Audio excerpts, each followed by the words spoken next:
Well, we are back with the next video in the sequence for our Human Resources Staffing class. This is the first of 3 videos related to the actual interview process itself. And in this first video, we're going to talk about the setting and the context, the why we do them, what the typical interview structure looks like, and then how do we go about setting up an environment where we have an effective interview, where we learn what we need to know, where folks feel comfortable and ready to give us information that is going to help us to make decisions. So let's get into the material here and start with what is a good essay question for the test, and that is the purpose of interviews. Why do we do these things? There's 4 things that come to my mind pretty quickly when we think about why we do interviews. The first reason that we do interviews is to get to know our candidate better. Unless it happens to be a friend or it's somebody who already works for us who's looking at a different role within the organization, the chances are pretty good that this is somebody that we've never met before. And we don't know much about them. We don't know about their work history. We don't know about their work ethic or their experiences or their education. We don't know what their quality of character is like. We don't know about their integrity. We don't know any of that kind of stuff. So one of the things that we try to do in an interview is to get to know them a little bit better. We've got to make a decision in 30 minutes to an hour, probably at the most, whether we have a good feeling that this person is going to work here in this role with these people and in this organization. And so we spend a little time in our interviews trying to get to know them a little bit better. But not only do we need to get to know them, they need to get to know us. They may have read about us a little bit online. They may have, probably most of them haven't, but maybe some of them have Googled our organization. They've read a little bit about what we do, what our mission is, something about our history or our structure. There's a lot of things they don't know about our organization. And just like we're trying to decide if we want them here, they're trying to decide if they want to be here. They're trying to decide if they want to spend 8 hours a day, 5 days a week with these people, or if they would be better using their time and their skills somewhere else. So purposes of interviews include getting to know them, but also letting them get to know us. A third purpose of the interview is just building a rapport, building a casual relationship to where we can get to know them, to where they can get to know us, get to where we feel comfortable with each other. And probably if we had to, if we asked 100 random people, what's the purpose of an interview, they would come up with the 4th answer, and that is to seek information to make decisions. We're trying to hire. We're trying to figure out who. We're trying to, in these interviews, get the information that we need to make the decision of who to hire. I would hope that come test time, that I could ask you a general open-ended question, what are 4 purposes of interviews? And you'd be able to list, get to know them, let them get to know us, build a rapport with them, and get information that we need to make a decision. If you got that as the context of why we're doing this to begin with, it has a big influence on what kinds of questions you ask, where you choose to do the interview, all that kind of stuff. Because the questions that we ask get to know them. It helps us to get information. Where we have the interview, it's in my office, it's in the break room, it's at McDonald's, puts us in an environment where we get to build a rapport with them, to build a connection with them, and so on. So a lot of the things we talk about over the next few slides come back to one of these 4 purposes. Get to know them, let them get to know us, build rapport with them, and get information to make decisions. So let's look at the structure of the interview itself. Let's say that the goal is to have a 1-hour interview. Now, for our class project purposes, I'm saying that I want these things to be 40 minutes long. And what I typically find is that no matter how frequently I tell you that you need to build a 40-minute interview, what happens is that people have 15-minute interviews or 22-minute interviews. And I'm going to tell you that in some circumstances, you can get to know somebody in 22 minutes. But in most cases, you don't even barely begin to know them in 22 minutes. How then do we possibly have an interview that lasts 40 minutes? Well, let me tell you. that when we went through the process of hiring for the other HR teaching position here at GSW, in which we ultimately selected Dr. Aller, some of you have had him with performance management or labor management or comp and benefits. When we hired him, we had a series of candidates, and I think we had 5 different people that we talked to in a initial video conference interview. Some of those interviews went an hour and 15 minutes. Whether you can do a 40-minute interview really depends on what you have built into your interview. If you've got enough questions and you've got enough information, it's easy to have an interview go 30 or 40, even 60 minutes. So let's say, just for the purposes of this particular slide, that what we're targeting is an hour long. We've blocked off an hour on our schedule, and so we're kind of filling an hour. How do you do that? Well, in the first couple of minutes, you just basically want to casually open the setting and to put them at ease. Maybe you have a couple of minutes of just real chit chat. How's your day? How was the drive coming in? You look very nice today, very sharp. This is very informal. I'm going to ask you some questions. There's no right answers. There's no wrong answers. We're just kind of getting to know each other. After all, one of the purposes of an interview is for me to get to know you and you to get to know me. Or 2 of the purposes, I guess, and one of the purposes is for us to start building a connection where we feel comfortable with each other. I just easily spent about 2 minutes just going through that, and having that kind of an opening, even, hey, can I get you a cup of coffee? Can I get you a bottle of water? Take your coat off if you'd like to, loosen your tie. That doesn't impact my decision to hire you. You need to be comfortable. It's very easy to spend 2 minutes with a very casual open and a putting at ease that helps you later on. If they're stifled or stuffy or nervous or anxious, you're not going to get the information that you need from them. But if they're kind of at ease, they'll share more with you. Well, it could be a bad thing if they share the wrong things, but they give you more information. Point number 4 of why we doing interviews, they give you more information that you can use to make a decision. So the first couple of minutes, just very casual, putting them at ease. Perhaps for the next couple of minutes, you talk to them about why we're doing this. What's the purpose of this interview? What are the objectives? We really want to spend some time here talking about the job, what we're looking for in this position, what we're hoping to find in a candidate who moves into this position.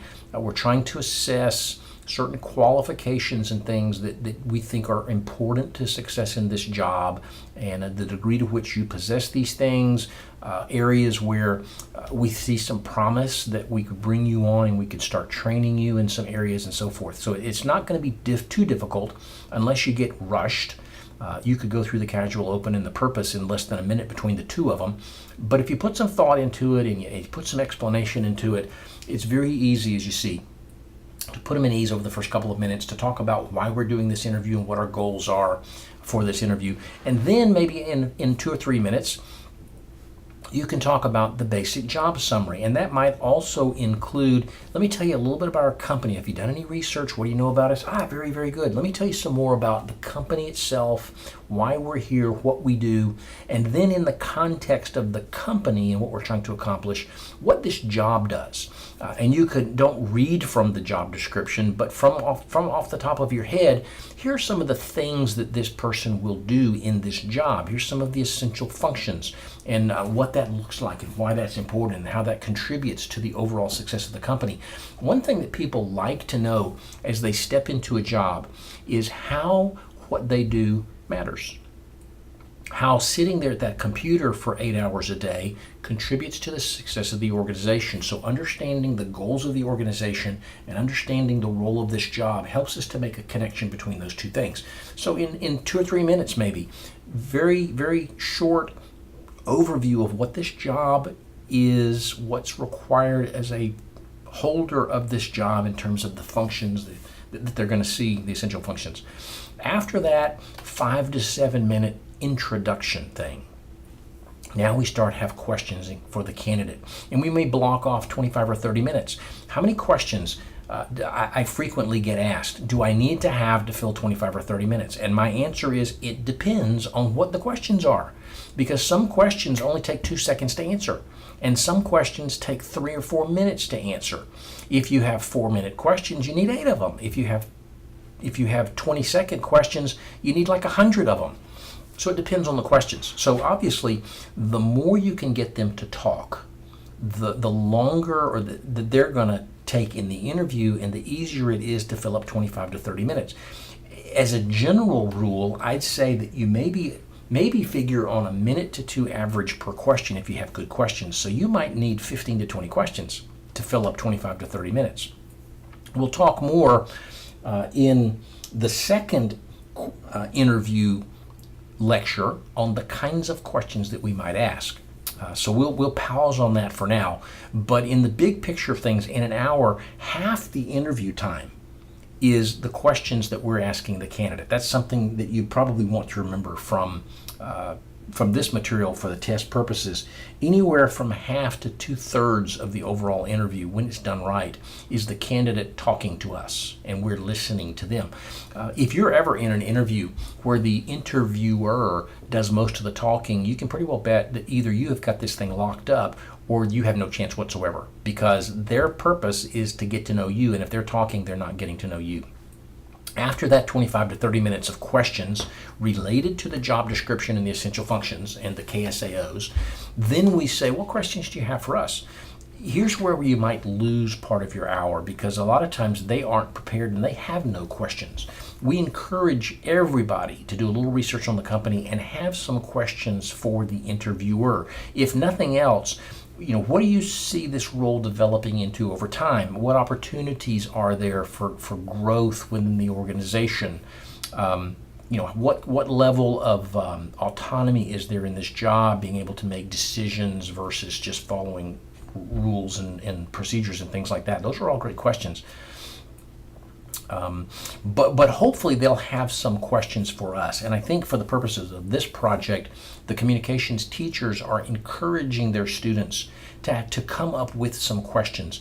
Now, in real life, you probably know the answer to most of the questions, but because you don't work for this company, as you do the interviews later on this semester, they may ask you some questions that I haven't prepared you for. They may ask you what the benefits are like, or they may ask you what some of your colleagues that you're going to be working with are like, and you may have to just make up something off the spur of the moment as you're brainstorming, and you may think that was the dumbest answer ever, or I don't know what our benefits are. Well, do the best you can to make something up that sounds legitimate.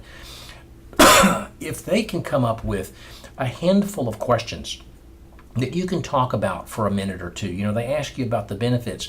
You could easily spend 15 minutes talking about the benefits, but if you can spend 2 or 3 talking about the basics, if they ask you about growth opportunities, you can spend a minute or 2, 3 minutes talking about what other people have done in this job and been promoted or done this or done that or gotten additional training and taking on responsibilities. That can take up some time.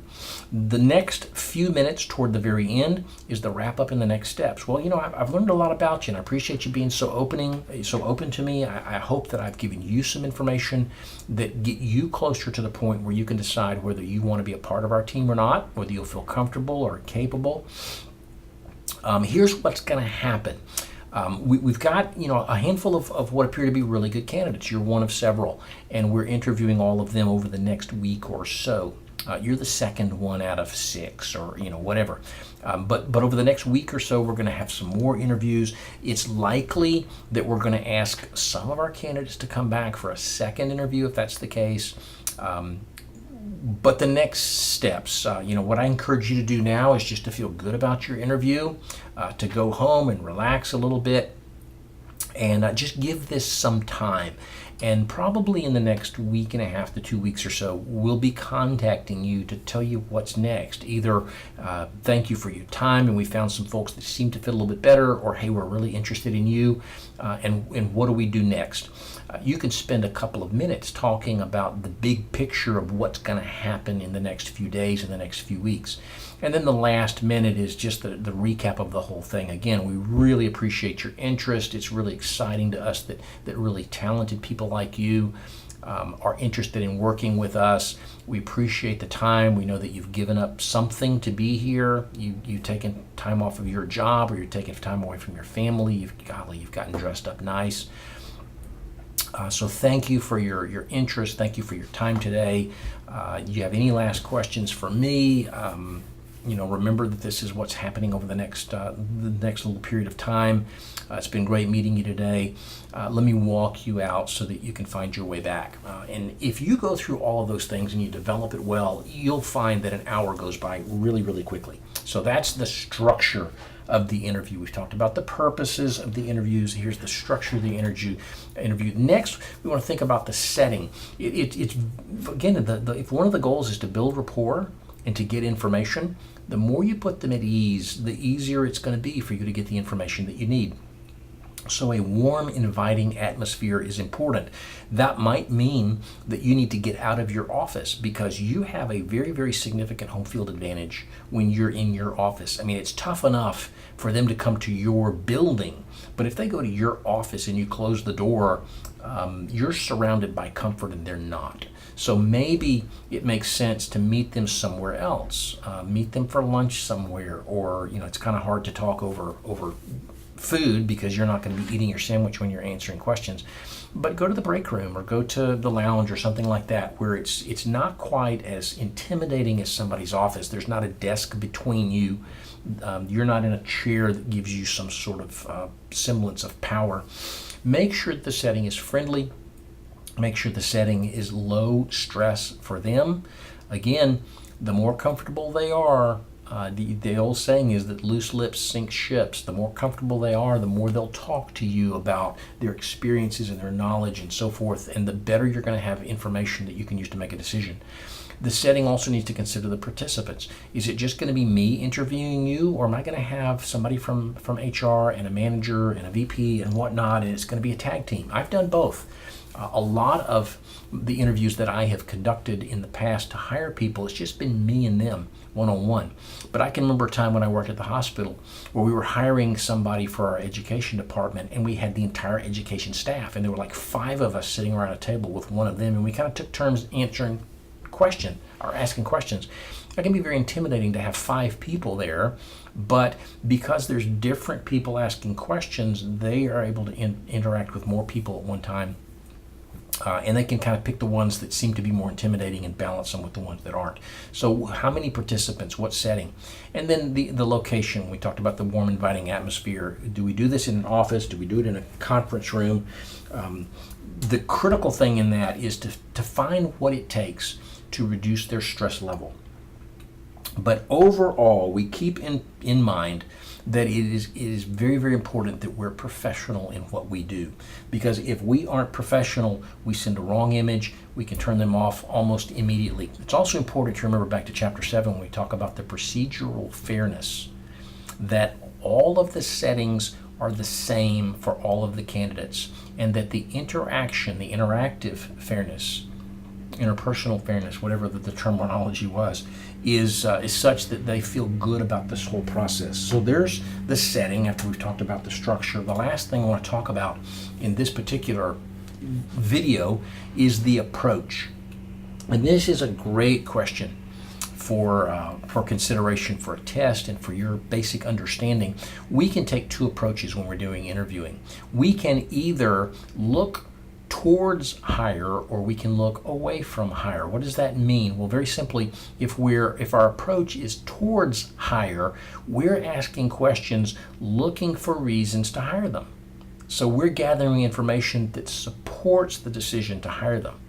The alternative approach is looking for reasons not to hire them. So as we're asking questions, it's like, wrong answer, that's 1 point subtracted. If you get enough points subtracted, we can get you out of the pool. So are we looking for reasons not to hire you, or are we looking for reasons to hire you?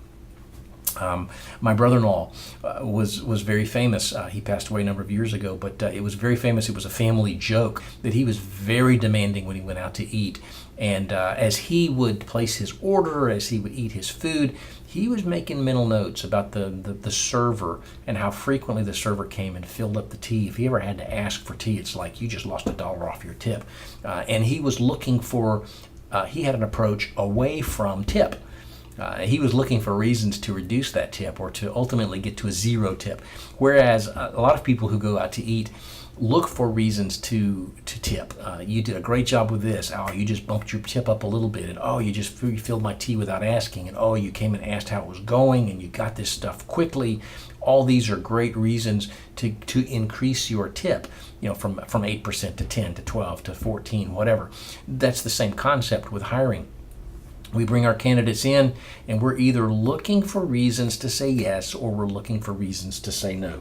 So keep that in mind as you develop your interview. Neither one of them is wrong. Neither one of them is particularly right. Both of them are effective. It depends on what you're trying to accomplish. So that, there's one more thing there that's on there. The types of questions, we get into it a little bit more specifically in the video too. Unstructured questions, structured questions, behavioral and situations, and maybe even case types of questions. Golly, I don't know where my notes are. I only had one page of my notes as I was doing this. There's obviously still pieces of my lecture here that I haven't talked about here. Have a plan when you go into these interviews. What is it in these interviews that you're really looking for? You're probably looking for the KSAOs, the person specification part of this. You're looking for the education and the experience. You're also looking for the ability to do the things in the essential functions. But what is it that you're looking for? And secondly, how are you going to spot it when you see it? How do you know whether they've got the education or not? How do you know whether they can do this function or not? Not just do you know what you're looking for, but you recognize it when you see it. And if you do recognize it, how do you distinguish between various levels? How do you measure whether somebody is great at something or good at something or poor at something? How do you measure whether they've got a 4-year degree where they really learned something versus whether they just passed all their courses and don't remember any of it? Various levels. As you think about what you're looking for, and there's a variety of things you're looking for in the interview, is it critical? Does the presence of this thing almost guarantee forward movement in the process, or is the absence of this thing going to kill the deal right away? Are there things we're looking for that aren't critical? That goes back to the concept of the essential and the desirable qualifications. An essential qualification, if it's missing, is a deal killer. But if it's not, it's probably not essential, it's probably desirable. And then as you think about your plan for this interview, what are the intangibles that you're looking for? Do they smile a lot? Is that important? Do they shake your hand? They have a firm handshake? Is their suit nicely pressed, or their dress, or their the blouse or whatever clean and whatnot? Do they have on cologne or perfume? Those things don't really predict success on the job, but they may be things that you're unconsciously or subconsciously looking for in their intangibles. Do they seem confident? Do they seem personable? All those kinds of things. Certainly you're looking for whether they can do the functions, whether they've got the qualifications, but there are also so many intangibles. This one, I couldn't put my finger on it. This one just seemed happier, or this one just seemed more optimistic. Those are intangibles, and they might have a big role in your decision on whether to hire person A or person B, but you got to know what those things are before you start. And that's why it's important to have the hiring matrix that we're going to talk about at the conclusion of this series of video lectures. Figure out what you're looking for. Figure out how you're going to measure it. The presence or absence, the degree of it, the various levels of it, even down to the intangibles. What are you going to measure?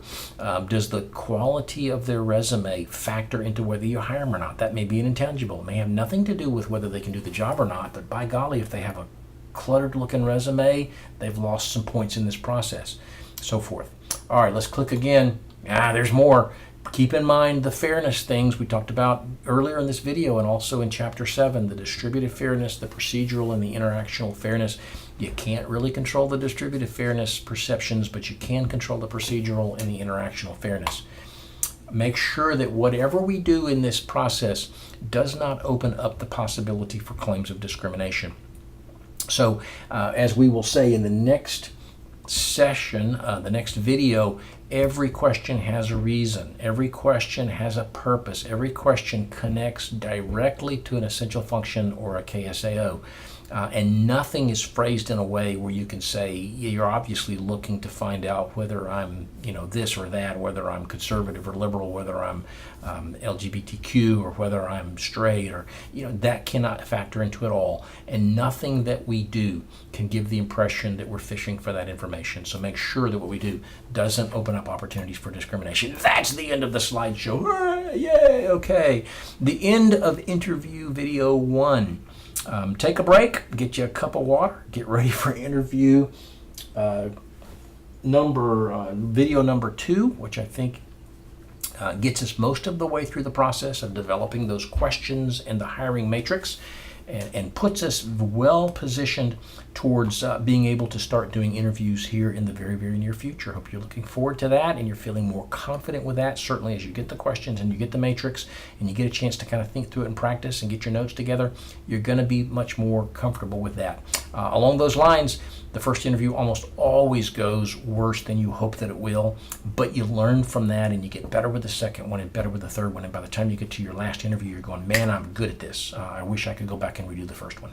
At any rate, we're done with that first section of interviewing. That did not come from the book. The next 2 lectures do come from certain parts of the book, so make sure that you're reading ahead.